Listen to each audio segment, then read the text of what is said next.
Hello, everybody. My name is Pablo Boczkowski. I'm a faculty member at Northwestern University and the director of the Center for Latinx Digital Media. Thank you so much for joining us for today's weekly virtual seminar of the Center. It's really a pleasure to have you with us. The mission of the Center is to create knowledge about digital media in Latinx and Latin American communities across the Americas. Today's speaker is a leading scholar in this space. Vanessa Díaz is an assistant professor in the Department of Chicana, Chicano, and Latino Studies at Loyola Marymount University. Mora Matassi, a doctoral student at Northwestern and a graduate affiliate at the Center for Latinx Digital Media, will introduce her in just a minute. I am delighted to note that today's talk is co-sponsored by the Alice Kaplan Institute for the Humanities, the Buffett Institute for Global Affairs, the Center for Global Culture and Communication, the Department of Communication Studies, the Department of Radio, Television, and Film, and the Latina and Latino Studies program. But before we go into the seminar, I would like to start by acknowledging that Northwestern is a community of learners situated within a network of historical and contemporary relationships with Native American tribes, communities, parents, students, and alumni.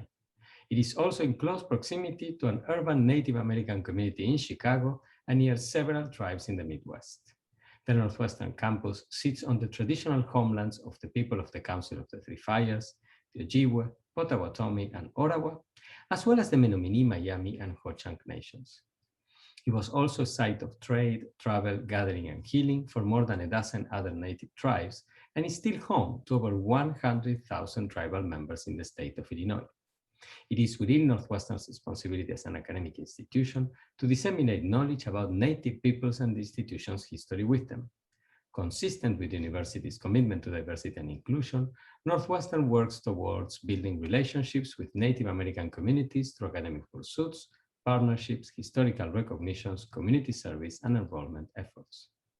Let me say briefly about how the seminar will unfold. First, Mora will tell us more about Vanessa's research and career in just a second. Then Vanessa will deliver her seminar. After that, we will open for questions. Please enter your questions in the Q&A function of the webinar at any point in time. Mora will moderate. At the end, we will deliver some closing remarks. Once again, many thanks for joining us, and without further ado, Mora, the screen is all yours. Good afternoon, everyone. Pablo, thank you for having me as moderator for today's edition of the virtual seminar series. It is an absolute honor to introduce our guest speaker for today. Dr. Vanessa Díaz holds a BA with honors in Latin American Studies and Politics from New York University and an MA and doctorate in anthropology from the University of Michigan, where she also obtained a certificate of graduate studies in Latin American and Caribbean studies. Professor Díaz is an interdisciplinary ethnographer, filmmaker, and journalist whose research focuses on the ways race and gender impact labor markets and practices in the culture industries across the Americas. Grounded in her experience as a red carpet reporter for People magazine, Professor Díaz's first and absolutely insightful book, Manufacturing Celebrity, Latino Paparazzi and Women Reporters in Hollywood, published by Duke University Press in 2020, focuses on hierarchies of labor as well as racial and gender politics in the production of celebrity-focused media. The research Professor Díaz conducted for this book was supported by numerous grants and fellowships, including those from the Ford Foundation Fellows, National Academy of Sciences, the Smithsonian Institute, and the Historical Society of Southern California, among others. In addition to her research on media and popular culture in the United States, Professor Díaz has done extensive research on cultural production in the Caribbean and among its diasporas. In 2006, she completed her independent feature-length documentary, Cuban Hip Hop, Desde el Principio, which recounts the history of the Cuban hip hop movement while exploring how Afro-Cuban youth use hip hop to defy misconceptions about censorship in Cuba by delivering social critiques of racism and poverty on the island. Professor Díaz has published extensively across academic venues, such as Women's Studies in Communication, Latin American Perspectives, and American Anthropologist. Her research has been profiled in outlets such as The Atlantic, the Los Angeles Times, and NBC News.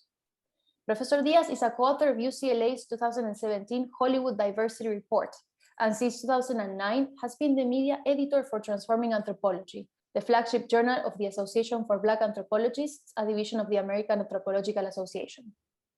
Her current book project, El Militante, Solidarity and Activism in Pan-Latinx Identity, explores the work of Woody Díaz, a Puerto Rican journalist and key organizer of the Chicano Moratorium, to tell the story of Pan-Latinx identity and activism.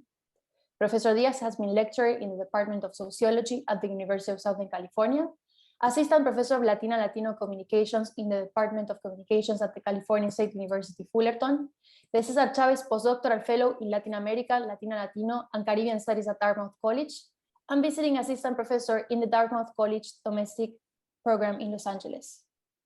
Since 2018, Professor Díaz is Assistant Professor in the Department of Chicano, and Latino Studies at Loyola Marymount University. Without further ado, please join me in welcoming Professor Vanessa Díaz. So good afternoon. First, I'd like to thank Pablo and Mora for inviting me and the Center for Latinx Digital Media, as well as the various co-sponsors for today's event.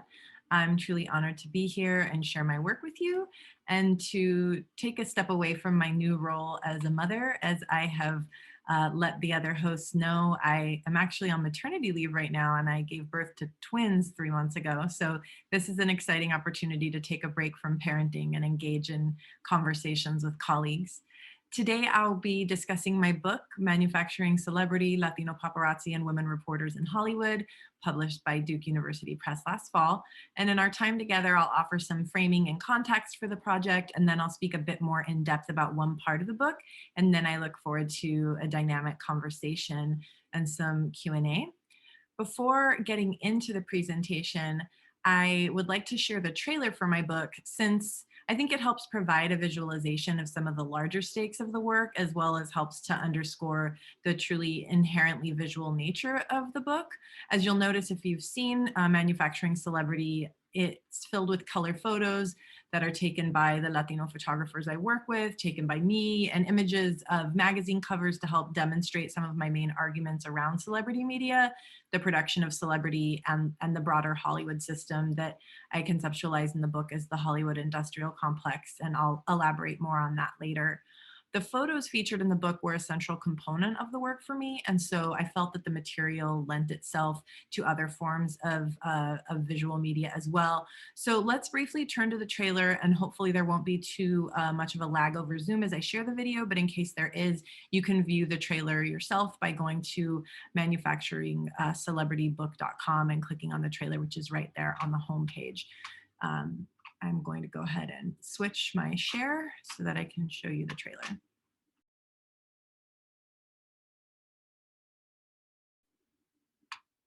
All right, hopefully that trailer was not too redundant, that not too many of you had seen it yet. So Manufacturing Celebrity looks at the power dynamics of the reporting and paparazzi work that fuel contemporary Hollywood and American celebrity culture. It draws on ethnographic fieldwork, archival work, and dozens of interviews with photographers, journalists, publicists, magazine editors, and celebrities, as well as my experience reporting for People magazine. I examined the racialized and gender labor involved in manufacturing and selling relatable celebrity personas, specifically focusing on women celebrity reporters and the male Latino photographers, known more colloquially as paparazzi, who create the content for celebrity weekly magazines and their websites. Celebrity reporters are predominantly women, and while various women of color are represented in the book, the majority of the reporters are white. These women are expected to leverage their sexuality to generate coverage, which makes them vulnerable to sexual exploitation and assault. Meanwhile, the predominantly Latino male paparazzi can face life-threatening situations and endure vilification that echoes anti-immigrant rhetoric. The project considers how ethno-racial, gender, and class realities interact with shifts in the neoliberal global political economy, facilitating the creation of unlikely laborers like the Latino paparazzi. So whereas mass culture is realized within the entertainment industry is often conceptualized as a whitewashed space, my work reconsiders the racialized labor politics involved in the production of celebrity. Drawing on cultural anthropology, Latino studies, gender studies, and media studies, the book situates the everyday people who produce the fantasy of celebrity. In pointing out the precarity of these celebrity media producers, I highlight the profound inequities of a system that provides consumers with 24/7 coverage of their favorite stars. My interest in this topic really started to take shape when I started my internship at the New York Bureau of People magazine in 2004. In New York, I immediately started to take note of the gender and racial inequalities I saw on the red carpet, in the offices, and namely the profound whiteness in most spaces, the disproportionate number of women reporters. And then when I moved back to LA, I also gradually noticed the exclusion of predominantly Latino photographers from elite and surveilled spaces like the red carpet. After I left New York, I continued doing celebrity reporting for People magazine from Los Angeles, and I noticed even more complex dynamics resulting as this shift in the demographics of paparazzi took place. So as I write about in the book, it was by 2008 that the demographics of paparazzi had really fully transitioned from mostly white photographers to mostly Latinx. And I can talk more about how and why that transition happened in the Q&A, and also why and how the hatred of the Latino paparazzi is distinct to the varying levels of annoyance that have sort of historically been projected onto paparazzi photographers. So 2008 was actually my first summer specifically doing field work and looking at this area of cultural production ethnographically. And while I had noticed the demographic shift gradually, I hadn't been looking at this matter closely. And I think the year of deliberating my research questions made it so I came back to the red carpet and to celebrity reporting with an ethnographic perspective, with a new approach to observing the industry. For me, as someone who has worked in celebrity media before and during my research, I realized that most people didn't get to see what I saw. Most people didn't have access to the spaces that I did. And this is where I think my work and other folks who are focusing on production differentiates from some of the more traditional media studies approaches to content analysis. So my work is ethnographic, it's centered on production practices and specifically looking at particular kinds of cultural production. And in the case of the Latino paparazzi, the way these Latino cultural production practices, which are central to the production of celebrity culture, is policed and criminalized. In terms of conceptualizing the project within the anthropology of media, anthropologists often want to study things that require access that many cannot get. And in earlier anthropological work on the industry, the question of access is always centered. And this is true from Hortense Powdermaker's 1950 book, Hollywood, the Dream Factory, through the more contemporary media anthropology work of Sherry Ortner. And so I had the access and I thought this is really important, right? Inequalities in Hollywood are not just Oscars So White and Me Too, but all of these other inequalities and issues around race and gender and class that pervade the whole system and that are central to the Hollywood and celebrity systems. And this can be easy to ignore because we don't see the back workings of this in the magazines or on screen. Everything that Hollywood presents is essentially a fabrication. It's a show. Even reality television is so scripted. So what's the real deal of celebrity making? And that's what I'm interested in. So the book opens with the two stories highlighted in the trailer. The first is about Chris Guerra, who's a mixed race Latino and African-American photographer who was killed on the job. After trying to photograph Justin Bieber, he was hit by 2 cars while following the orders of an armed California Highway Patrol officer. The details around his killing are very unclear, and even though we do not know if the police actually pushed him into traffic, they claim he ran into traffic. His family believes that there were some other things at play based on the dash cam footage. But again, the details all provided by law enforcement are murky, but the way that I articulate and understand his killing is that he was policed to death. And the circumstances that led to his killing had very much to do with the kind of public derision of paparazzi and the way they have become racialized and criminalized, which I address in the book and which I will discuss further in this talk. And even in the wake of Chris's death, he was treated as a problem, as disposable, instead of as an essential part of the celebrity system and celebrity media production that paparazzi in fact are. And yet at the same time that they're racialized in many ways, their labor is simultaneously made invisible, so that people often don't know, or at least purport to not know, who is actually creating paparazzi images. But they know the work and the laborers themselves are hated. That the racial reality of the photographers isn't often acknowledged by the industry that relies on their labor only further contributes to the particular level of erasure that they experience. In the book, I consider the significance of this interplay of simultaneous invisibility and hyper visibility that the Latino paparazzi experience, as well as the ways that this contributes to what Latino studies scholar Lisa Cacho calls social death. In addition to Chris's killing, I also focus on the experience of Natasha Stoynoff, one of the reporters who I worked with at People magazine, who was sexually assaulted by Donald Trump while reporting on him for the magazine. And she told me about the assault in a recorded interview first in 2011. And while I had seen the way women celebrity reporters were pushed into different situations, Natasha telling me her story was a clear confirmation about the level of exploitation that women face on the job. And while I look at both the experiences of women of color and white women reporters, the majority are white. And so I purposefully center whiteness as a racial formation because many studies of race ignore whiteness. Obviously, Chris and Natasha's positionalities are extremely different, and both the paparazzi and reporters are aware of this. Based on her intersectional identity, Natasha is keenly aware of the fact that what happened to Chris never would have happened to her, and what happened to Natasha never would have happened to Chris. And so it's their unique positions and their identities and the way that those are exploited in this process of manufacturing celebrity that I really wanted to highlight to help us understand the precarity of these different labors.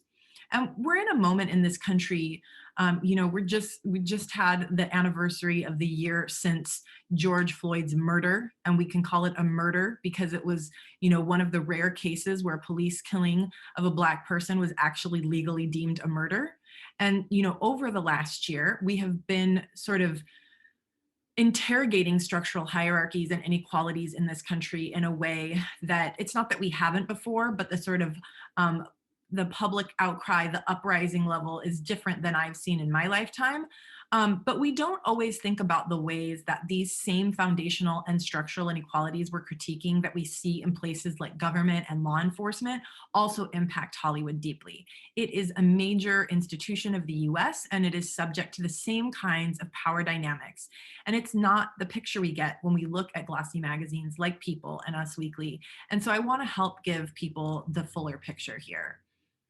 I also want to talk a little bit about the look of the book. If you have it, especially in hard copy form, you can experience how the glossiness of the pages, the color photos throughout are really evocative of the magazines that I'm analyzing. And this is to contribute to the sort of intended accessibility of the book because, the folks I worked with, the family of Chris, all of these different individuals are people who I also viewed as my audience, not just academic folks. So the book is broken up into three sections. One is Papine Easy, 2 is Reporting on the Stars, and 3 is Crafting the Media and the Sociocultural Consequences.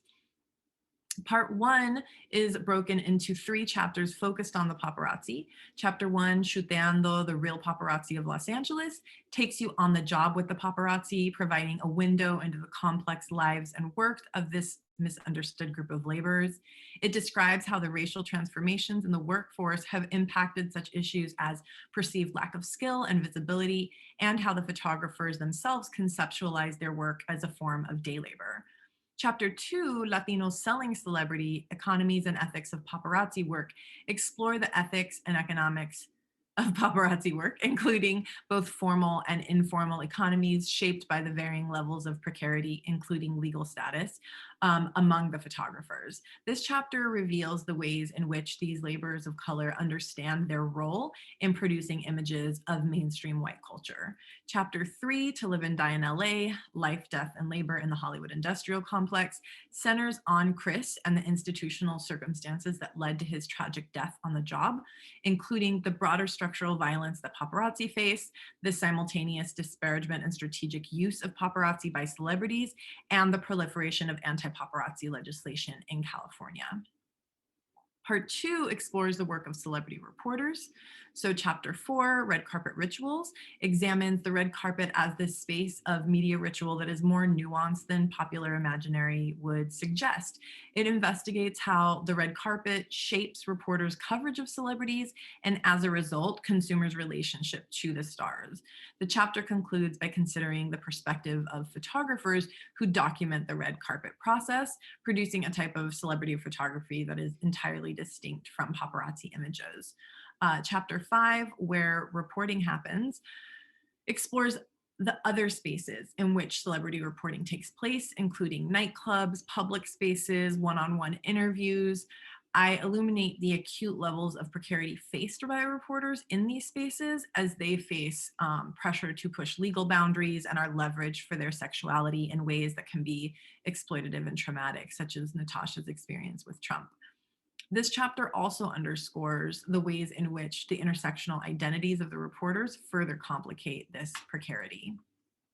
Finally, chapter 3 provides a deeper analysis of specific tactics used by the celebrity weekly magazines to foster emotional investment in celebrities.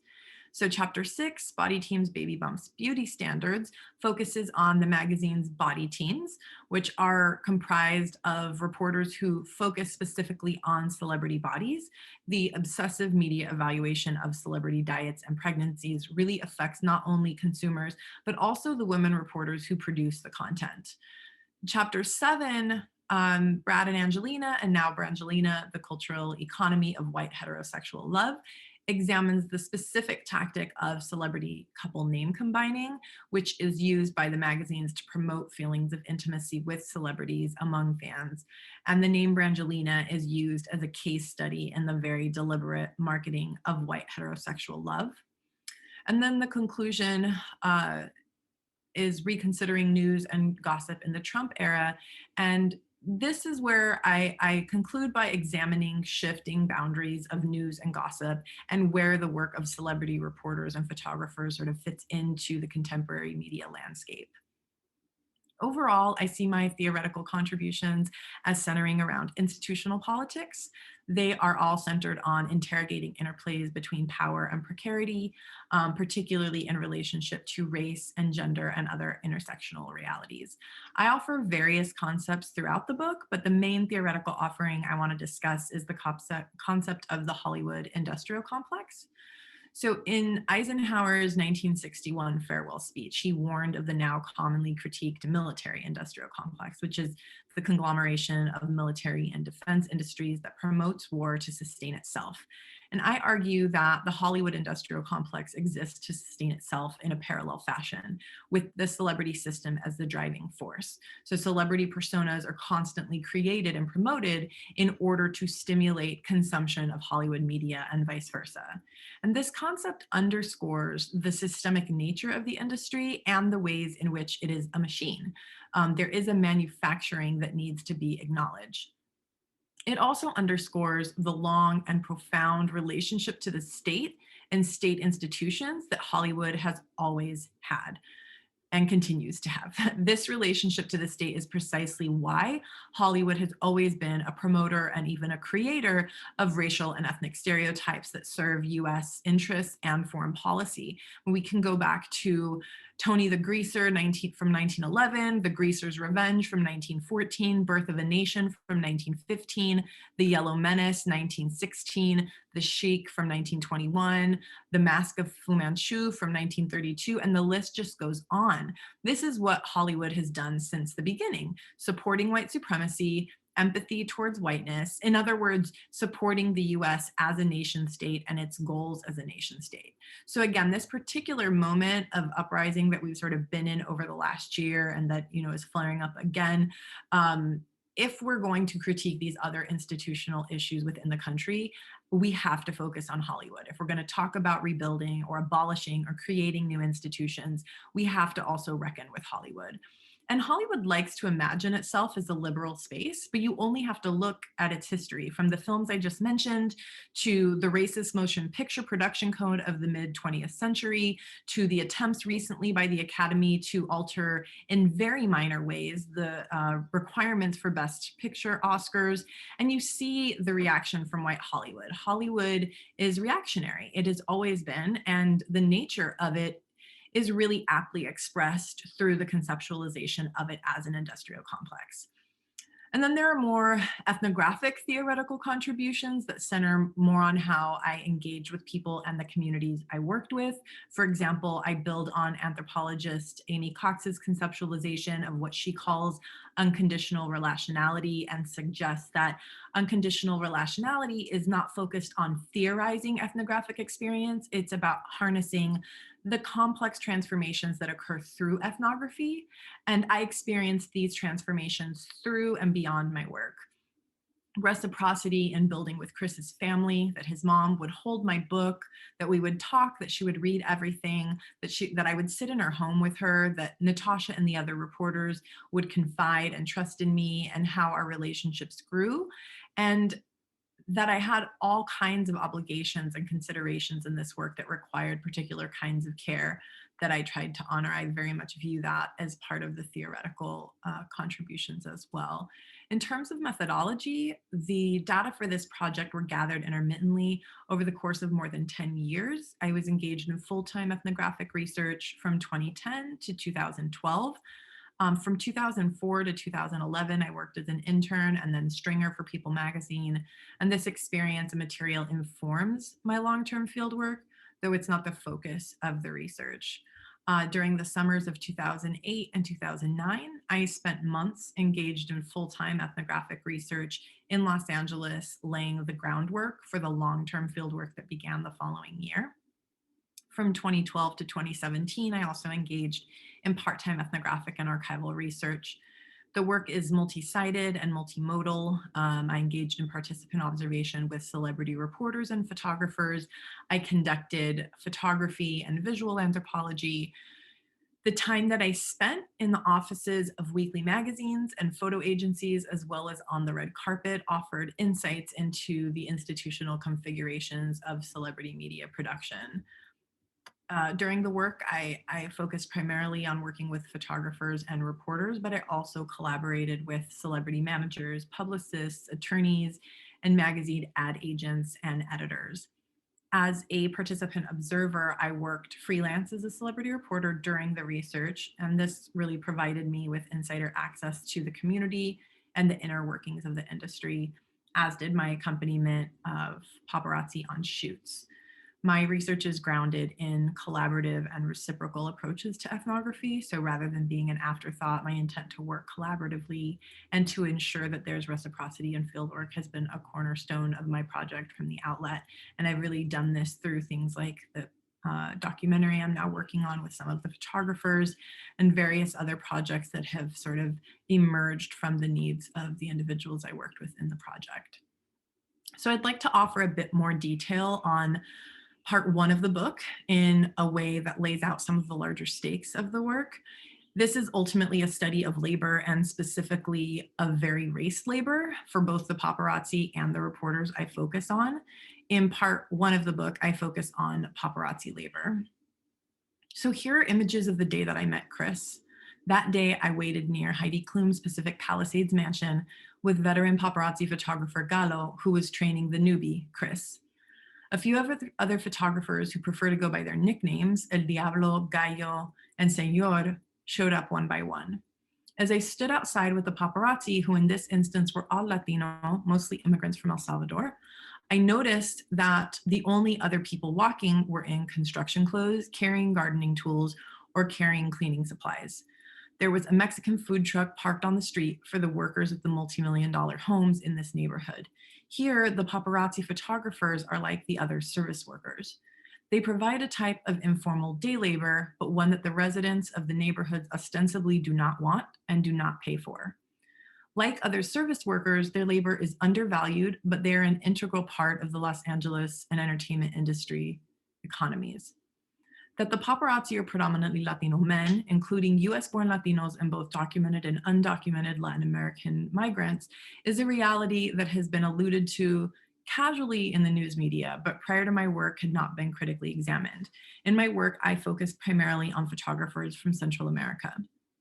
As my trailer showed and my book shows, these cultural producers are ridiculed by both celebrities and the broader public.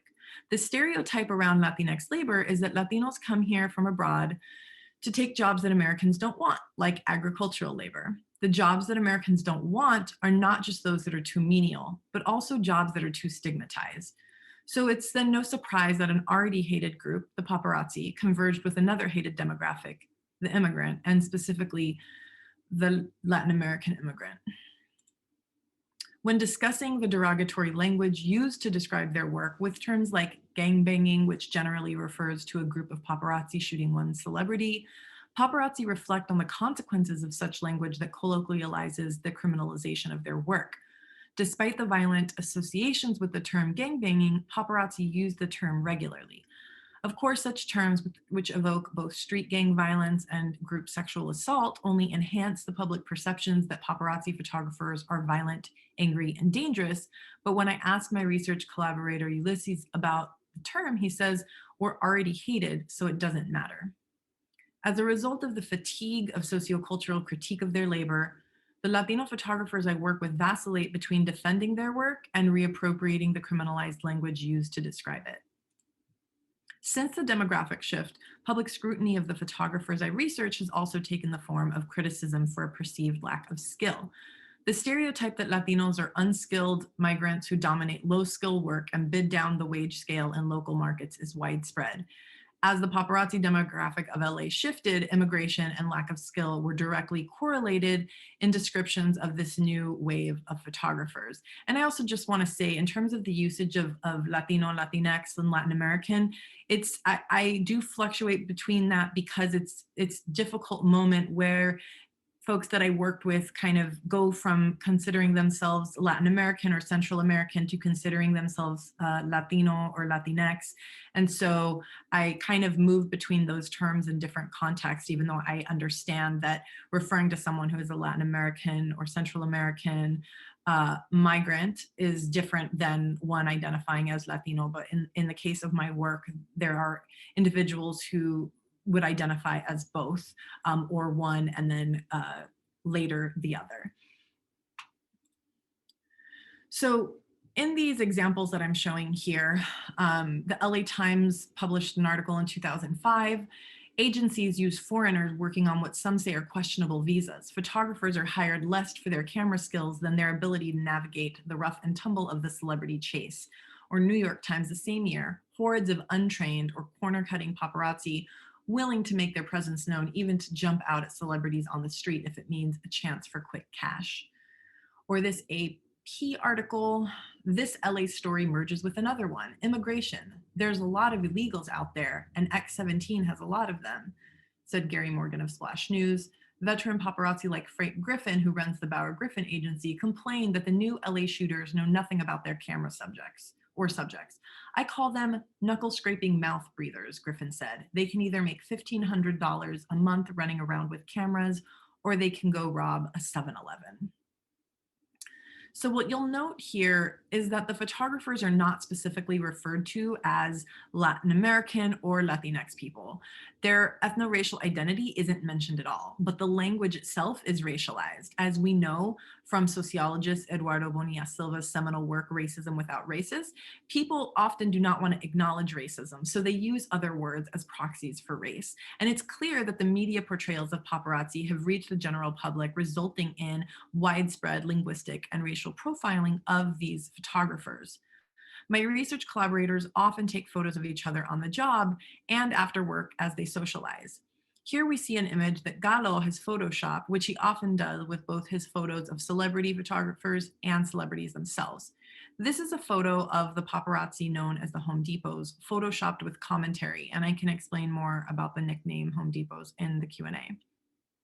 The satirical text added to the photoshopped image of the Home Depots demonstrates Galo's usage of what linguist Stephen Talmy has termed mock ESL, or the mock register surrounding the widely stigmatized acquisition of English as a second language.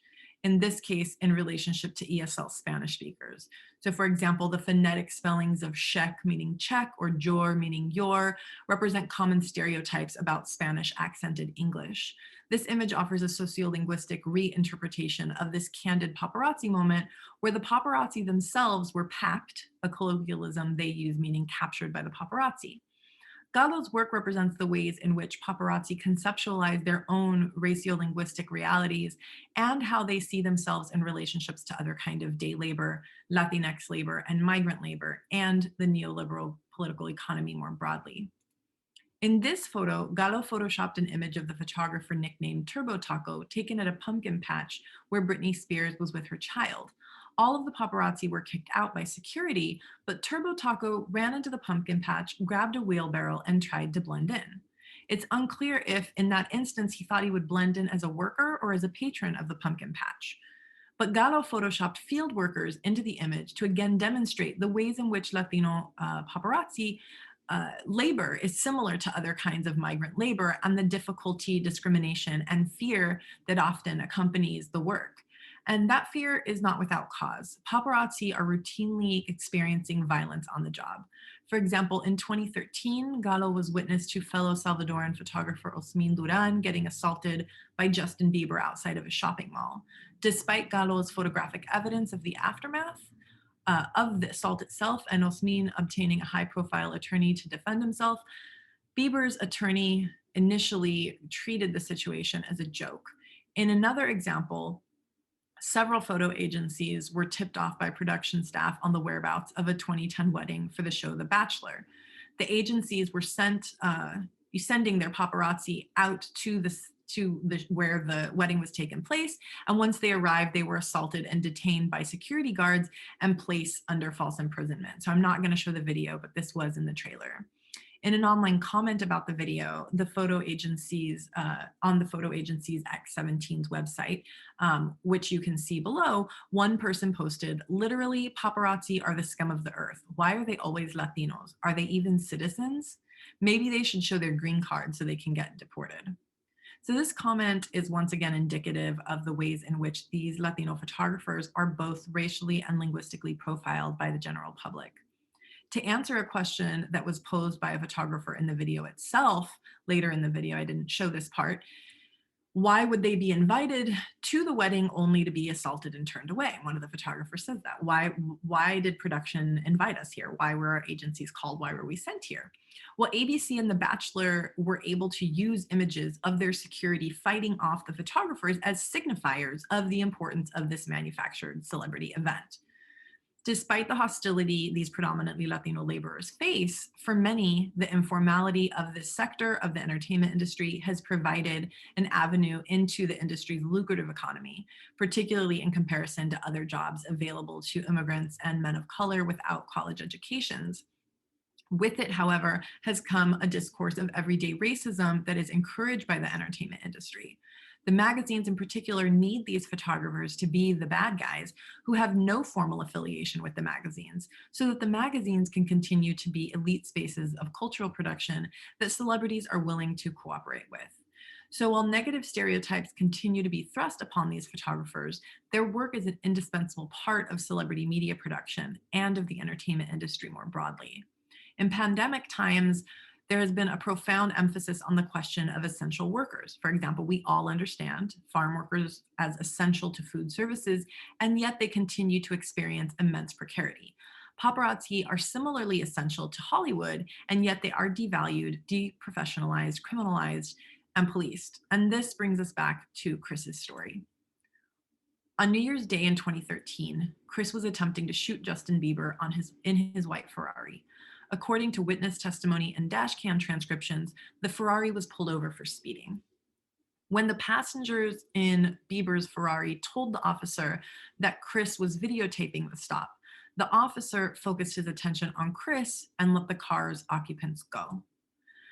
The dashcam shows that after releasing the individual stopped in the Ferrari, the officer said to Chris, "What the hell are you doing?" followed by a string of undecipherable expletives ending in the word paparazzi. The officer ordered Chris back to his car, which was parked across 4 lanes with no crosswalk near. Chris's last words were, "All right, brother." Chris was hit by an SUV and then by a second car as he attempted to return to his vehicle at the command of the armed officer. The dashcam later recorded the 2 officers talking, referring to Chris as an effing idiot. Chris had attempted to comply with the officer's orders, and yet this had no bearing on his survival. A reality we have seen too many times to count. Compliance seldom results in survival for people of color. The discourse surrounding Chris's death, from the officer who was present at the scene, to celebrities, to the public, was driven by ridicule. Reacting to the incident, actress and singer Miley Cyrus took to Twitter to call the paparazzi fools. Hope this paparazzi JB accident brings on some changes in 13. Paparazzi are dangerous. The chaos that comes with the paparazzi acting like fools makes it impossible for anyone to make safe choices. So basically blaming Chris for his own death. Commentary on online videos echo this sentiment, declaring such things as, it's sad when people die, paparazzi not so much. Again, this dehumanization that we're so used to seeing in the context of looking at Latin American migrants.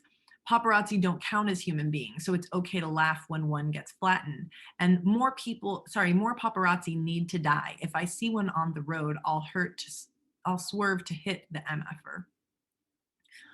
All of the instances described here exemplify the ways in which we continue to see the lives of people of color, and particularly the lives of immigrants and those perceived as immigrants, is under attack. Latin American immigrants have been construed by the former President Trump as bad hombres who are mostly murderers and drug dealers. Other celebrities have referred to the paparazzi as gang members and lawbreakers when in fact they aren't breaking any laws. But they are Latino men, and Latino men are continually construed as bad and large aggressive men, which is the specific racialized terminology actress Jennifer Garner used to describe paparazzi in her testimony to the California legislature in favor of anti-paparazzi laws that target the paparazzi individually instead of the corporate media that demand their labor. When considering the rhetoric publicly employed by celebrities towards these cultural producers I research, it is important to remember that celebrities do, in fact, have relationships with paparazzi. They often interact with and even have reciprocal relationships with individual photographers. In fact, Chris had one with Garner. I want to tie Chris's specific story into the broader racialization of the paparazzi. Chris is the son of a Mexican father and African-American mother. The police report demonstrates how race was read into his confrontation with law enforcement that led to his killing, including Chris's Hispanic surname and coded racialized language used in the police report, including a special note that the man was wearing a hoodie.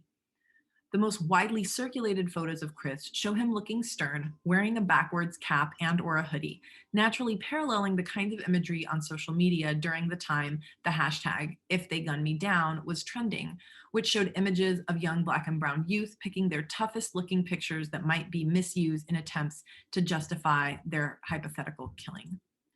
During a conversation with Chris's mother, Vicky, where we collectively mourned Chris's death, she told me that Chris didn't usually wear hoodies on shoots, but it was January and it was cold outside. He had a baseball cap under the hoodie also. Just similarly to young Trayvon Martin, murdered by George Zimmerman, as he was walking home in a hoodie and baseball cap with candy in his hand, Mrs. Guerra pondered how Chris was perceived.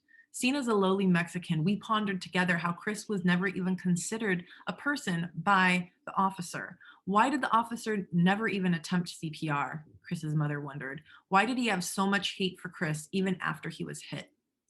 Mrs. Guerra tried to rationalize these unanswerable questions by pointing to the value that Chris had beyond being a photographer.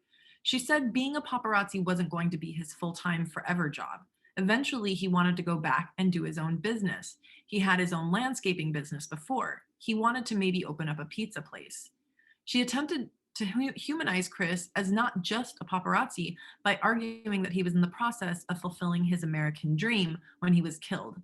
Like the dreamer rhetoric, which argues that immigrant children brought to the US without documentation should not be punished for the sins of their parents, Chris's African-American mother made the argument that he was attempting to pull himself up by his paparazzi bootstraps, that he too deserved his shot at the American dream. In theorizing the social death of marginalized subjects who are often not seen as human, Latino studies scholar Lisa Cacho notes that tropes of the American dream are commonly invoked to render racialized populations worthy of empathy. She identified how bootstrap narratives, such as the one used by Chris's mother, run up against the fundamental disposability of other racialized groups. As Cacho argues, we learned that the facts of people's behaviors have little significance for determining whose deaths are tragic and whose deaths are deserved.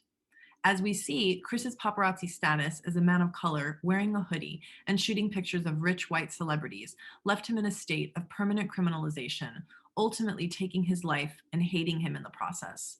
Stripped of his very humanity, Chris's death demonstrates the erasure of value from Latino life and BIPOC life more broadly Through the devaluing of paparazzi, we can see the social death of Latino laborers who are deemed ineligible for personhood in relation to the hyper-personhood of the celebrities they help make famous. And I also want to note that I focus on the question of Latino laborers specifically here, and this is not to minimize Chris's African-Americanness, but because of the broader demographics of the paparazzi, the Latinidad and presumed immigrant status of the photographers is of particular importance. We cannot underestimate how the hatred of paparazzi by celebrity leads to their very precarity. Celebrities leverage the hatred of paparazzi in order to signify their social status and engender empathy. So, however, what is often missed in this understanding is how the very hatred of the paparazzi is itself a hatred of the immigrant, specifically the Latino laborer. Building on Nick Coldrew's theorization of media rituals and Sarah Ahmed's conceptualization of effective economies, specifically economies of hate, I see the hatred of paparazzi as part of a broader issue of the social death of the Latino laborer. That is, the erasure and invisibility of Latino life and death is implicitly naturalized in the hatred of the paparazzi photographers. Seen as supposedly a raceless group, the Latinidad of the paparazzi is undermined precisely in the very point of racialized criminalization. This media sleight of hand is part of a larger process of the Hollywood industrial complex that I call media rituals of hate. This process, I argue, renders a social death to Latinidad, that is, Latinos are simultaneously hated and erased. As a group, they form the core of the stereotypes that lead to the hatred of paparazzi. However, at the same time, paparazzi are constructed as a raceless gang or horde of men. Barely human or not human at all, paparazzi are deemed as deserved of media and thus popular hatred. In humanizing the Latino laborers behind the paparazzi, my work shows how the ritual of hating paparazzi by the media, celebrities, and the general public is also a naturalized form of xenophobia. The erasure of Latino immigrant xenophobia is itself a form of social death. The official police record sees Chris as responsible for his own death. Instead, I argue that xenophobia, racialization, and cultural idolization of celebrities create the circumstances of precarity and hatred that led to Chris's death. It is particularly important to note how the paparazzi's physical, legal, and social constraints deeply contrast with the capacity for movement and socioeconomic value of the media they produce. Following Chris's death, his images of mostly rich white celebrities continue to circulate and generate profits for the agency that purchased rights to his images. Still, even upon his death, he is seen as an idiot who listened to the police officer who told him to illegally cross a highway, rather than being seen as a legitimate cultural producer who created media that is enjoyed by innumerable people across the globe. Chris was a dumb paparazzo who deserved to die. Deracialized and automatically criminalized, Chris's death story is one of the social death of Latino laborers. It is my hope that through this talk, we can recognize how Latino labor is central to the production of celebrity, to see that Latino laborers behind the mirage of the paparazzi criminal is a way to value their lives, to acknowledge their presence as they risk their lives and encounter hatred in the sustenance of the Hollywood industrial complex is, I argue, part of the undoing of the dehumanization of Latino social death. So I'll pause here, and I'm very excited to discuss any components of the book further. Thank you so much, and I'll turn it back to the host as we transition to the next phase of the program. Thank you so much, Professor Diaz, for this really insightful and important talk. I have many questions, but I first want to remind our audience that there's a Q&A box in the webinar function, and you can give us your questions there, and I will be happy to communicate them to Professor Diaz. Professor Diaz, as I said, I have many questions. I want to start with one, which is, what do you think is the role of social media in the labor conditions of Latino paparazzi specifically? You mentioned a lot of traditional media. I'm thinking of tabloids, I'm thinking of TV shows. What happens with social media? Do social media transform any of these dynamics? Thank you very much. Yeah, thank you for the question. Absolutely. I think the social media question is incredibly important. And I often get questions related to this because, sure, there is an extent to which not just social media, but also just the changing kinds of actual media we have access to, iPhones, that is a question that always comes up. How does that impact the labor practices? And so there's also this question of sort of, are we all paparazzi? Because we could all take pictures and we could all theoretically sell them. And so I think that question, people aren't critiqued for taking images of their favorite celebrities when they see them on the street just with an iPhone. But paparazzi are critiqued because they're more visible when they have large equipment, because they're more visible when they are men of color in white spaces. So there's these different ways in which the kind of form of media itself, and by that I mean the equipment, is a consideration. And then the way that things get circulated certainly has affected their work. So obviously with things like Twitter and Instagram and, all the different formats that, now TikTok, it was Snapchat, celebrities were kind of using those formats as ways to say, well, we can control our images ourselves. Now, of course, most accounts by celebrities are run by different members of their team, but it certainly in the pandemic has had an impact. We know that, there's been many, many covers of magazines during the pandemic that were actually shot by celebrities themselves at their homes. Magazines would send camera equipment to the celebrity and say, okay, here's how to use it generally, take some pictures, or just use your iPhone, or whatever the case may be.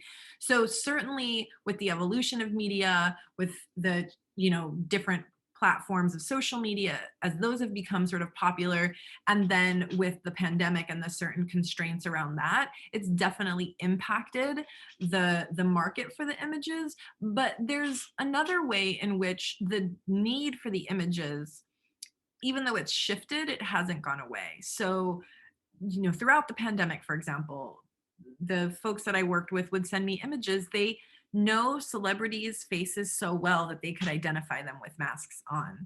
And then in terms of the equipment itself, there's some great images that you can get using your phone, and, celebrities want to have control over their imagery.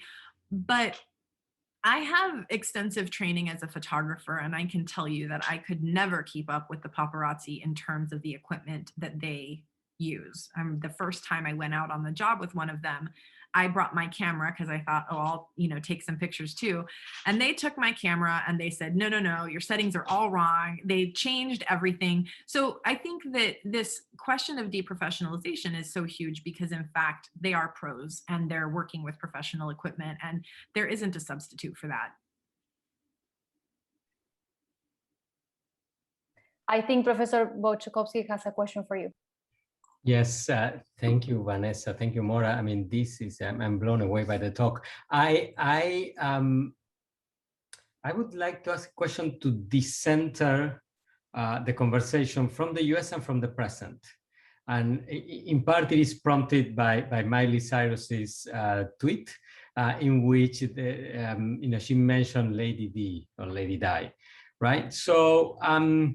So I wondered if you could elaborate a little bit on the cultural history of the occupation and the international comparative dynamic. So do we see the same kind of labor dynamics with different, racial formations and different ethnic formations across Atlantic, right? Or in other parts of the world? British tabloids are, famous, for instance, for this. So I wonder if you could comment a little bit sort of longitudinally, passage of time, and cross-nationally. Absolutely. It's such an important question.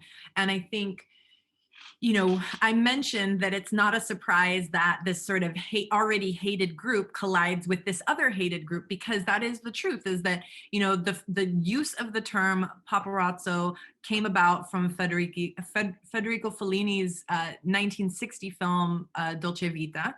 And that was the news photographer who was an annoyance to everyone. And, you know, there's lots of arguments about what the translation is, that paparazzo in Italian is like a mosquito or an annoyance.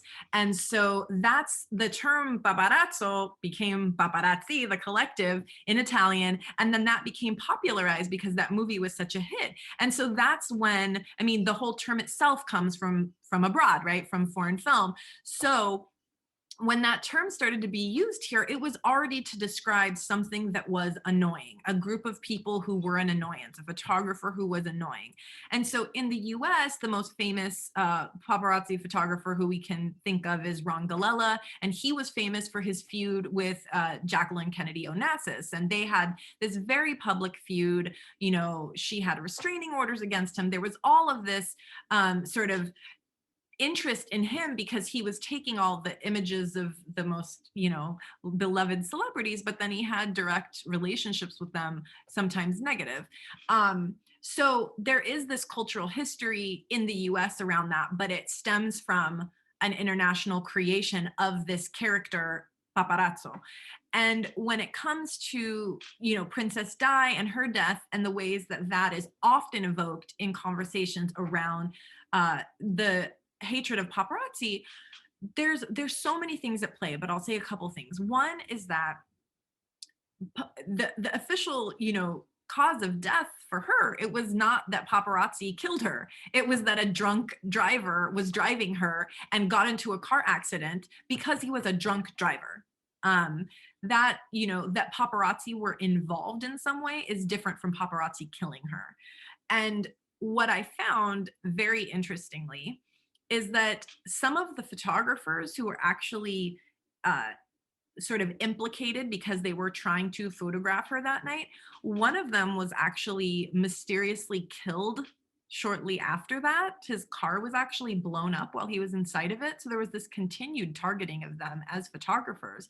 And then the other thing that I noticed was in the context of the UK specifically, but even Western Europe a bit more broadly, most of the photographers were actually also immigrants, but from Eastern Europe. So there was this ethnic component that you mentioned that, you know, even if the racialization doesn't play out in the exact same way, there's still this immigrant identity, these different ethnic identities that play out in that way. And actually in New York, it's similarly mostly Eastern European, even though there are folks of color who work there as photographers, including Latinx folks and African Americans and people who identify as Black Latinx and all of this. Their predominance is Eastern European. So there is this continuation of varying levels of racialized and ethnic identities that kind of further participate in the like proliferation of the hatred. Thank you so much. This is fascinating. Thank you, Professor Diaz. We are out of time, but we do have some questions, great questions from the chat. So I would like to introduce them. Sara Hinojos says, thank you for all your work. You mentioned you could comment more on how the paparazzi racial landscape in Los Angeles shifted from mostly white to Latinx. There's another question, I will ask it later. Okay. Yeah, this is something, there's always too much to say in a talk. So that's why I say, well, we can talk about it later because it is in the book and I get into the history in quite a bit of detail, but just short. Essentially what happened was in the early 2000s, there was this sort of growing need for images of celebrities because it was the time around Britney Spears. And, you know, I wrote an op-ed recently about the Britney Spears documentary, which not coincidentally features a Latino paparazzi and kind of targets him as a subject of hate. And I kind of contextualize that in a USA Today op-ed.